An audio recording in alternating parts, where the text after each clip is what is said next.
there, this is Kimberly Wilson, and welcome to the 482nd edition of Tranquility du Jour, bringing you nourishing conversations about living a full and meaningful life with doses of tranquility since 2005.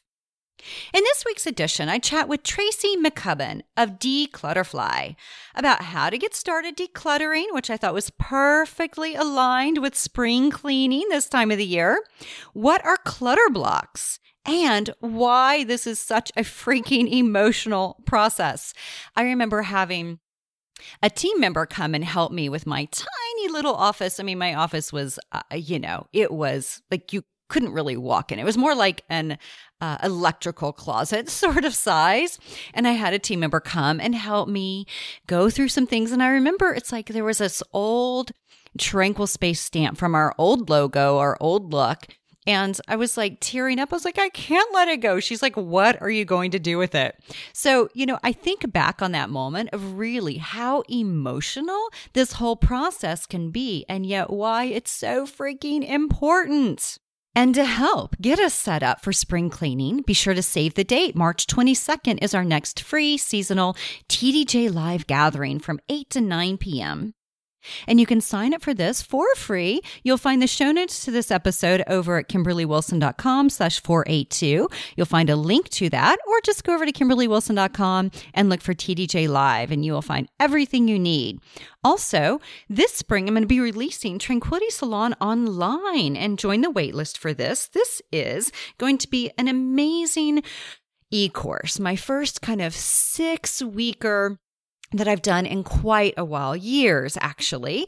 And we're going to be diving into the 6 tenets of Tranquility du Jour. Would love to have you join us for that and see spring as the perfect time to dive into actually trying to get things kind of back on track and think about blooming. What does that look like for us personally? And don't forget Provence, May 30th through June 5th. This is the only retreat I'm offering for the next year and a half, and would love to have you with us. We will be doing all sorts of amazing creative work, yoga, mindfulness, etc. Oh, and it just happens to be in the south of France. More details at KimberlyWilson.com/Provence. Tracy has always referred to herself as obsessive, compulsive, delightful. But who knew she could turn that trait into a booming business? While working for a major television director in LA, she discovered she had the ability to see through any mess and clearly envision a clutter-free space. Coupled with keen time management and organizational skills, she soon found more and more people were asking for her help. Before she knew it, dClutterfly was born. 12 years and thousands of decluttered homes later, she knew it was time to take what she had learned working with her clients and write a book to help others dealing with clutter. She's the author of the newly published book, Making Space, Clutter-Free, the last book on decluttering you'll ever need, and is a regularly featured expert in the media, including Washington Post, Wall Street Journal, Goop, Home and Family, Real Simple, Mind Body Green, KTLA Morning Show, KCAL9, and more. You can learn more about Tracy over in the show notes, KimberlyWilson.com/482. Welcome, Tracy. Thank you so much. I'm so excited to talk with you. Well, congratulations on this amazing book, Making Space Clutter-Free, the last book on decluttering you'll ever need. And what I love about this is my mother has so many decluttering books and a house full of many, many things. And I just love it because she just buys more books on how to declutter. Well, it's funny. I have been to more than one client's house where they have a couch leg break and they're propping up the couch with decluttering books. So I know that there are a lot of them out there, but I feel a lot of them have been written by people. Let me say this a different way. I've been doing this for 12 years. I started a decluttering business before anybody even really knew that there was one. So I've taken my 12 years on the job with thousands and thousands of clients and turned it into really a practical book for people who are struggling with their stuff. That's what I think is so important, is to recognize, okay, we're struggling. It's not like, oh, we just keep accumulating. It's like, why are we accumulating and what do we do about it? And so what I'm curious about before we kind of dive into the book is what are kind of some of the big themes that you have seen with the clients you've worked with over the past 12 years? Because I'll bet there's a lot of recurring ones.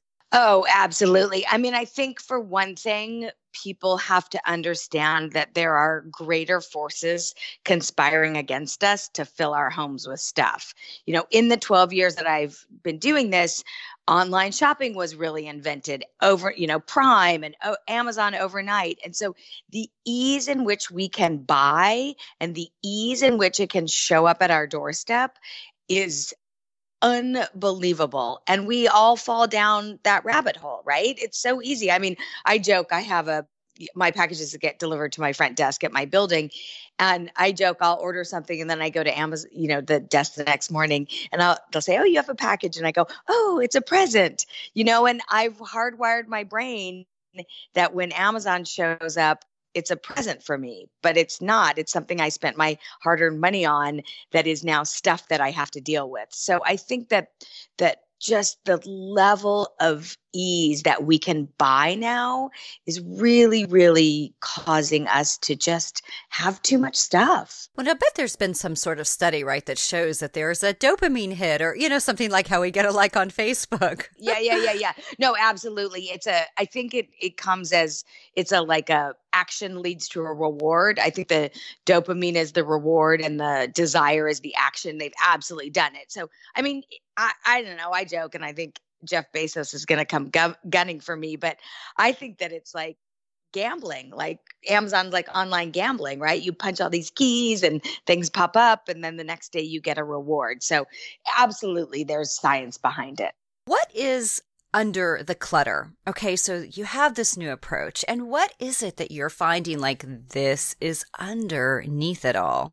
When I started working with clients, I pretty quickly started to kind of hear what I would call the same stories about why people couldn't let go of their stuff. They just had these long, complicated stories. Oh, I can't possibly let that go because my Aunt Louise gave it to me and she's passed and I don't ever use it, but I loved her very much. How could I get rid of it? Or my kids made that artwork, and the same stories were coming up again and again. And it didn't matter, male, female, socioeconomic, married, unmarried. It really distilled down to about 7 of them. And I took these stories that I kept hearing and I realized that they were not only stories, but they were blocks. They were things that we told ourselves about our stuff and why we couldn't let it go, and it was blocking us from having our home be the way we want it to be. So from that, I call them clutter blocks. They're literally blocks to why we can't let go of our clutter. What would you say are these 7 emotional blocks, right? So you've listed them out beautifully, and these emotional blocks of, okay, why can't we let go? Right. So they range everywhere from clutter block number 1, which is my stuff keeps me stuck in the past. So this is clothes we can't fit into anymore. I am a woman of a certain age and my body will, no matter how much I diet and exercise, it will not go back to what it was at 22. So I will never be able to wear those clothes again. But hanging on to those kinds of things tell us that our best days are behind us. Oh, I used to be able to wear that. When my kids were little, they made all that artwork. So it really keeps us looking backwards instead of forwards. And then we move to clutter block number 2. My stuff tells me who I am. These are my shoppers, right? These are the people who like the designer labels, who fill their loneliness with shopping. It's really not about the stuff. It's the gathering of the stuff, right? That's the emotional. It's like, I don't want to feel lonely, so I'm going to go shopping. I mean, we've all done it, right? We're all victim of that one. Then we move to clutter block number 3, avoiding my stuff. This is my clutter block. I don't like to open my mail. I will go far too long without opening my mail. And I had to go to the IRS office the other day because I didn't open my mail and owed the IRS $32. And I had to go down and pay it in person. So, that one is my paper people, the people who just don't want to deal with everyday life. Clutter block number 4, my fantasy stuff for my fantasy life. I just watched the new Ellen DeGeneres stand-up special, and she had a whole thing about packing for your fantasy vacation. Like, I'm going to read 10 books, even though I'm only going away for 3 days. I'm going to do yoga every morning. That you overpack for all these things you think you're going to do on vacation. And that's the same with clutter, right? You buy all these things for the hobby you think you're going to take up or the craft you really want to do. And, again, it just makes you feel bad. Oh, I should be a runner. I should be a knitter. I should, instead of accepting who you are and knowing that that's great and more than enough. Clutter block number 5. I see this a lot in my women. It's, I'm not worth my good stuff. So this is clothes with tags on that are too nice to wear. We don't use our everyday china. The holidays are coming up, and I want to know how many people are going to actually use the nice china that they save for the holidays. I see so many people like, oh, well, we just use paper plates because it was easier. I'm like, but you have all this beautiful china, and those are terrible for the environment. Right. So, it's like a double whammy. So, and I'm of the opinion, I'm like, use your good china every day. We don't live in Downton Abbey anymore. So why not appreciate it? Why not eat off the plates that nourished your ancestors? Like, I think that we're worth our good stuff. Look, there's no guarantee that there's tomorrow, right? So why not use it today? Then number 6, this one, I have to say, in my 12 years of doing this, and you kind of asked what I've started to see more, this clutter block I'm really seeing, it's number 6, and it's trapped with other people's stuff. So this is when you've inherited a lot of things from other people who have passed away.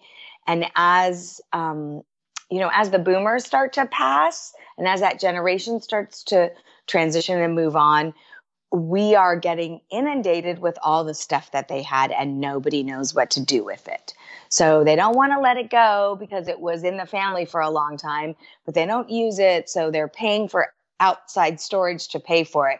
I'm really seeing this, and as millennials are not leaving the home sooner and starting their own apartments, it's just people are getting really trapped with inherited stuff. This one is probably of the biggest change I've seen in my clients over the 12 years.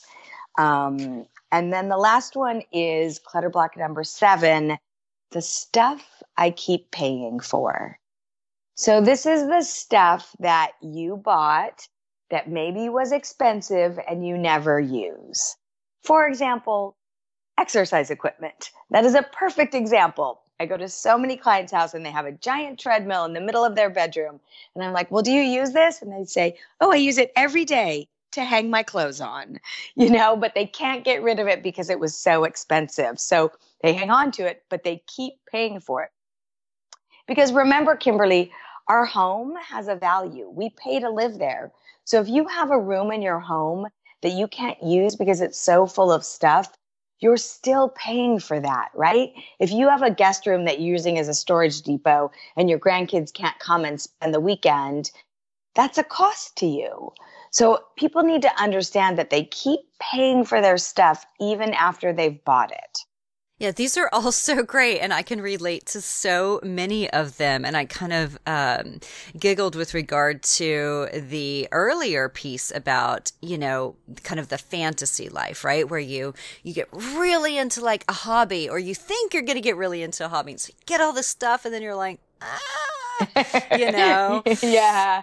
Somebody the other day was like, I really wanted to get into rock climbing. I live in Los Angeles and, there's all these great places to go. She's like, I just thought I would be so great. And I bought all this stuff for it. And then I remembered I have vertigo. I was like, okay. So, we all, and here's the thing about the clutter blocks too, is So as life changes, sometimes we take on one that we didn't have before. As people in your life start to pass away and you start to inherit all this stuff, all of a sudden you may find yourself in clutter block number 6. So it's a very interesting, it can be very fluid. If people, if you have kids, if you introduce a child into your life, your relationship to stuff is going to change completely. So, people have to understand that stuff, their relationship to stuff is really, it can ebb and flow. And depending on where you are, if anybody's ever had to deal, been a caregiver to someone with an illness, that brings a whole nother layer of stuff. And then if they sadly pass, all of a sudden you're left with all this medical stuff. And what do you do with that? So as life moves on, our relationship and the amount of stuff that comes in and goes out changes. So this is so helpful, right? To know, okay, why it's happening. And now I want to turn to what do we do about it? It's funny, Tracy, because I used to love to declutter. I mean, I would pull everything out of my closet, go through it. I haven't done that in probably about 8 months. And it's something I would do probably twice a year. And I even last year, at the beginning of the year, my goal was get rid of 25% of my stuff. I live in 600 square feet with 4 animals and a partner. And so it's just like, I feel as if the walls are closing in on me. But I'm like, okay, I need a full weekend. And how do I have a full, weekend set aside just to declutter? And I would often do it around the holidays because it was quieter.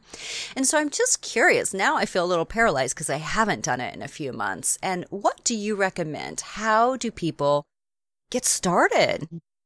That's such a great question. So it's one of those things, and you just illustrated that. The first thing you've got to do is you've got to set the time aside. You're not just going to find time to do it. You need to set aside some time. You have to calendar it in, make an appointment with yourself. I mean, partly the reason my business is so successful is that people make an appointment with me and I just show up, right? So they've already committed the time. So it's about carving out the time. It's about being realistic about how much time you have. So if you don't have the luxury of a whole weekend, set aside 4 hours and tackle a space that you can accomplish. I want everyone to be successful. So if you only have a 4-hour chunk of window, don't try and do the 2-car garage. And it's great. In the book, I lay out really actionable plans for every room in the house and a way to, move through it. Some questions to ask you. Maybe you need some help. Maybe you need a friend to come over that'll help push you through the hard parts. There's also 5 questions you can ask yourself about every item in your house to help you determine whether you should keep it or let it go, which is super, super helpful to people. So it's really about setting a plan. And then also a component that I think a lot of people miss is that before you start, I like people to set their intention or their vision for why they're doing it. For you were saying, I start to feel like the walls are closing in when I haven't decluttered in a while. So for you, it would be, I want to give myself a little breathing room before the new year comes. I want to take some of the pressure off. I want to just feel a little calmer. That's a great vision to kick off your decluttering. Some people, it's like, I don't want to be paying for outside storage anymore. I want to be able to get dressed in the morning without panicking and feeling overwhelmed. So really, you got to set your intention, and that's going to carry you through the project. If you just say to yourself, it's time to declutter, I have to do this, that's not enough, right? I want you to know why you're doing it.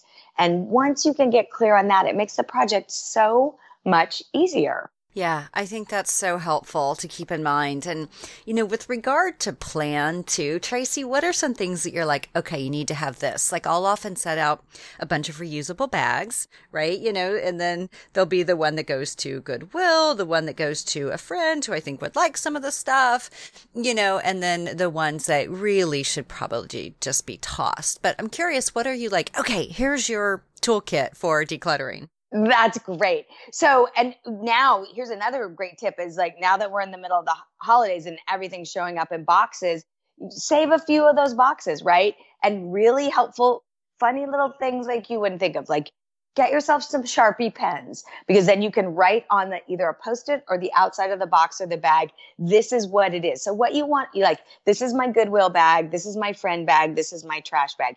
Because what you want to do is you want to clarify for yourself exactly what the piles are, so you don't have to rethink it every time. I work in gloves. Sometimes we have to work in a desk mask. I think you need a little good music to motivate you through. Make sure you've got plenty of water. It's a project, right? This is the thing, Kimberly, that people don't always realize, that decluttering is difficult.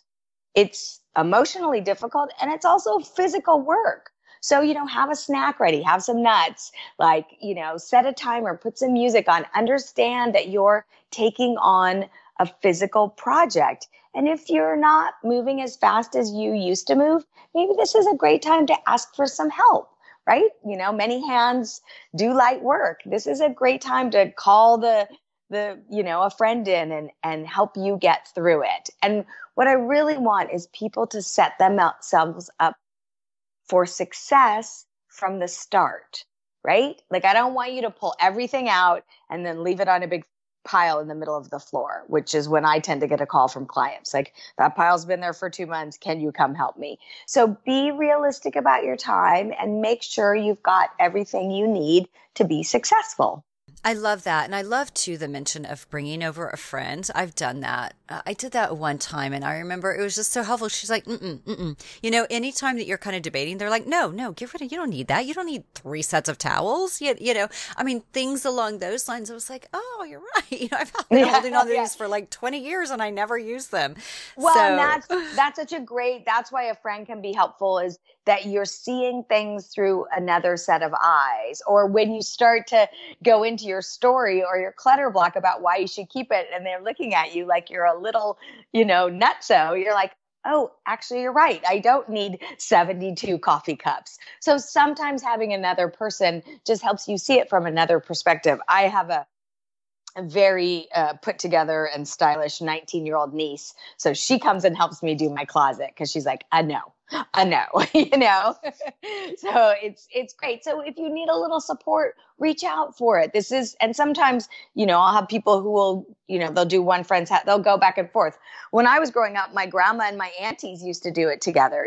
They'd all spring clean each other's houses. They would go to one house one week and then the next house, and they would make a project out of it. And I think we need to get back to that a little bit. It takes a village. Well, and what about, the things that, you just seem to accumulate? I'm looking at a pile of magazines that I want to read, but, it's I'm not going through, at least not at a very quick pace. And, then of course I have tons and tons of books, and those I'm obsessed with. But, it does, you just keep, they keep kind of piling up. And probably a lot of listeners have go-tos. Maybe it's clothes, maybe it's shoes, maybe it's kitchen equipment. How do you identify, okay, this is my problem and this is where I need to make some shifts? Oh, it's a great question. And by the way, I like to call those piles of magazines aspirational clutter. Yes. I'm going to read these magazines. So here's what I tell people. Two things to look for. I just want you to go through your house, go through your normal day, and I want you to pay attention.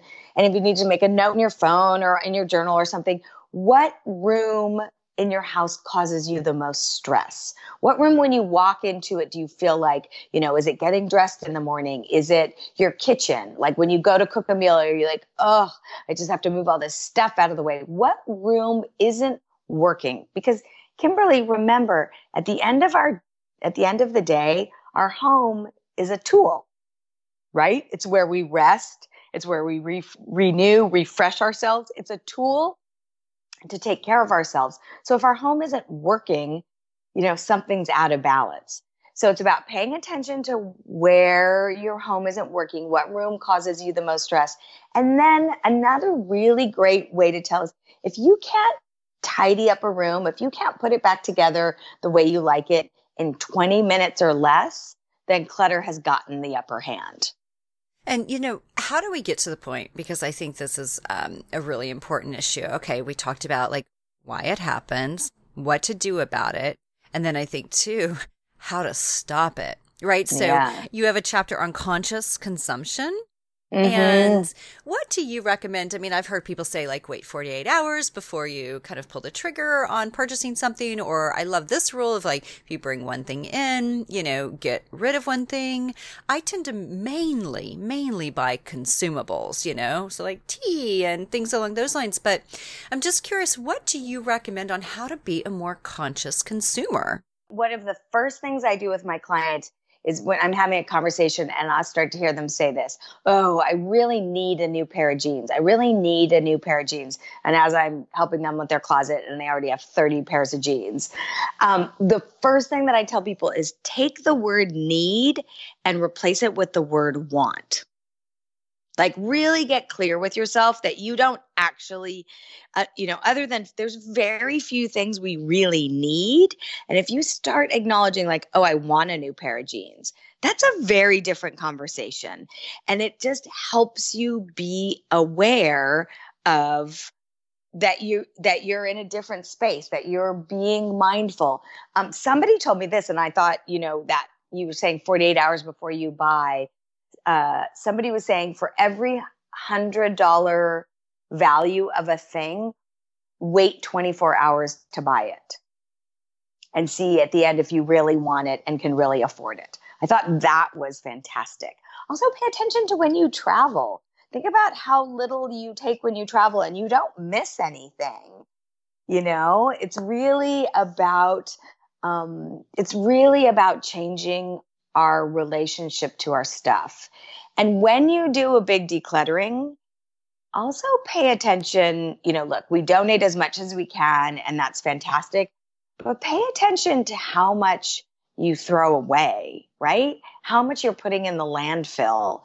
And my grandmother used to always say, when you throw something away, where's away? Where does that go? And if we can get aware of how much we're throwing away, it's going to help us, get real with ourselves about how much we really need to bring in.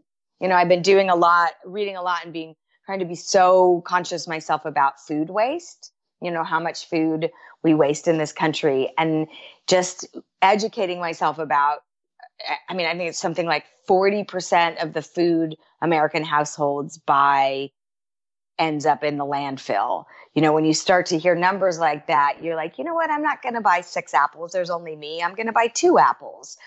So it's about an awareness of where does that stuff go when we let it go. Yeah, no, absolutely. One thing as you were saying that I was thinking is that we started composting, and I'm looking at our compost out in our little patio. But the great thing about this, we need to get those worms. But the great thing about it is we really only have one bag of trash a week. And that's, with like 4 animals and what have you. And that's like one like smaller kind of kitchen bag.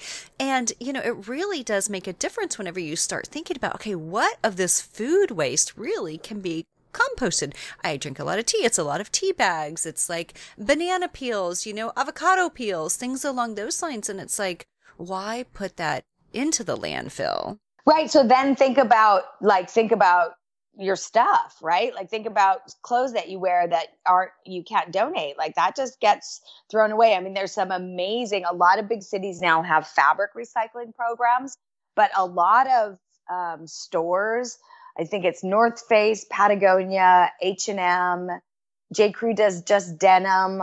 Eileen Fisher does her own clothes. They'll take old clothes and put them in a fabric recycling program. So like J. Crew, you could donate old denim to them and they give you 10% off to buy something there.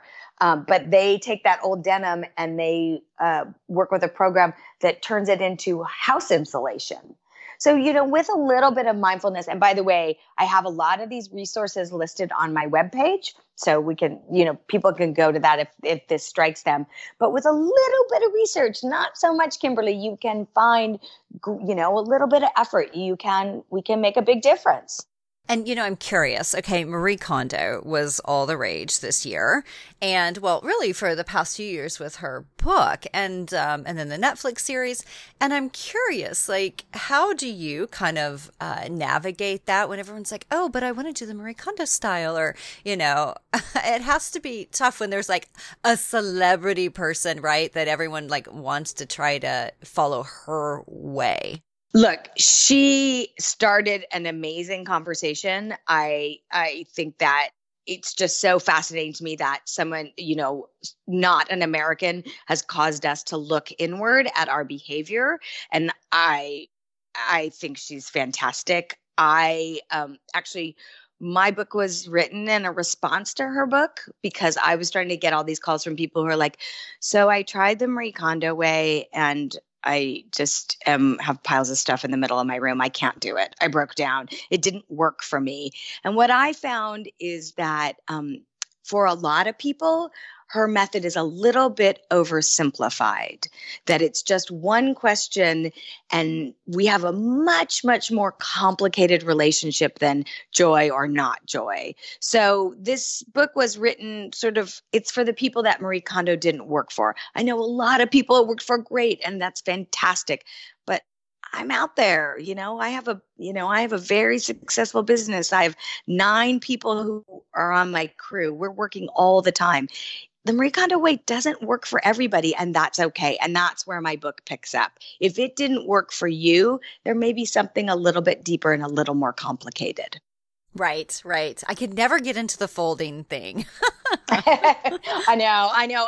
Believe me, I have two of my crew members are just amazing at it and people want it. And I'm always like, oh, that's so much maintenance. I just can't do the maintenance. I'm like, I just want to grab a t-shirt out of the drawer, and what I'm seeing interestingly is people are using that folding method to be able to put even more clothes in their drawer. So it's like, no. I can fit twice as many with it. And I'm like, I think that defeats the purpose. But yeah, it looks beautiful. I don't do it either. So every once in a while, I have one of my girls come over and do my drawers, but then it just goes back to flat fold. So, and it's okay. And look, this is the thing that I want your listeners to understand is that there is no one way that your home should be. I'm not saying you should live like I do. I'm like you. I live in a loft, 750 square feet with a part-time, a boyfriend that's there part-time.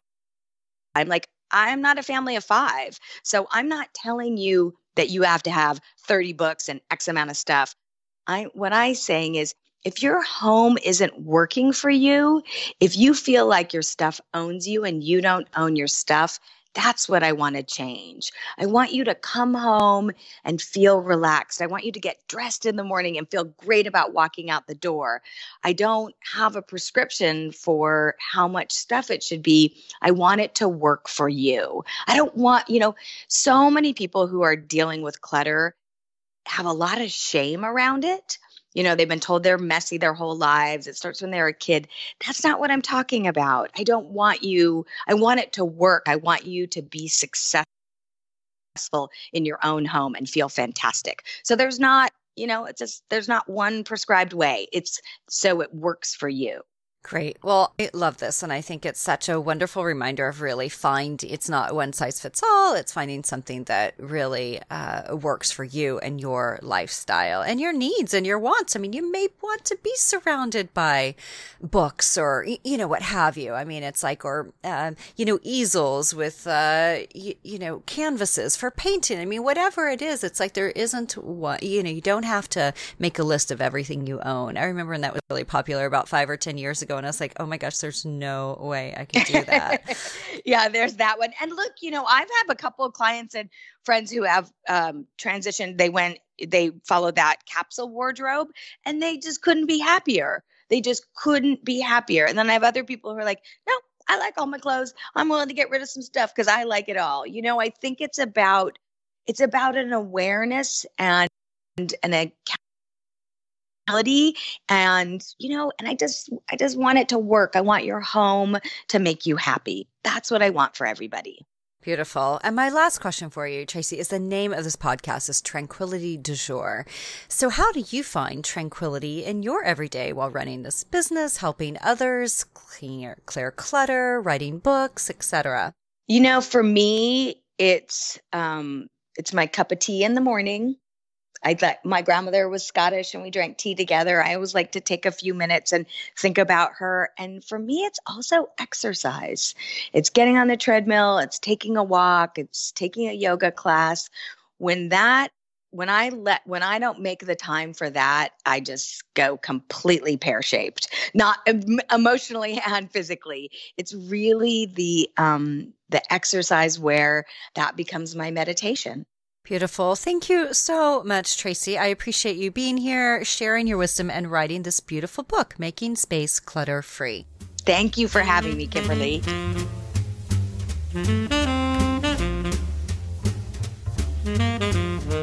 Enter a giveaway to win a copy of Tracy's book, Making Space Clutter-Free, by taking a screenshot of you listening to this podcast, posting it on social media, tagging me at Tranquility du Jour, by the 13th, March 13th, and one lucky winner from the U.S. will receive a copy of her book. You can find Tracy on Instagram at Tracy_McCubbin, Facebook at dClutterfly, and over on YouTube at Tracy McCubbin. And let's connect. If you have a moment to give me a gift, I would be so honored if you wrote a review of this podcast on iTunes, any of my books on Amazon or Goodreads, and you may just hear it shared on the show. Details are at KimberlyWilson.com/review, and you'll also receive a sparkly postcard from Paris. For more episodes, visit KimberlyWilson.com/podcast and subscribe to Tranquility du Jour in your favorite podcast app, such as Spotify, Apple Podcast, or Overcast. And be sure to sign up for Love Notes, where you get exclusive content, personal updates, and giveaways, plus access to multimedia resources through Tranquil Treasures. There's a link to my 6 books, to find me on social media, and to shop seasonless, vegan, locally made, eco-friendly fashion, TranquilIT, which is under the process of a whole new look and experience. So stay tuned for all of that, and you'll find it and more over at KimberlyWilson.com. Thanks so much for tuning in today, and I hope this helps you get busy with that spring cleaning.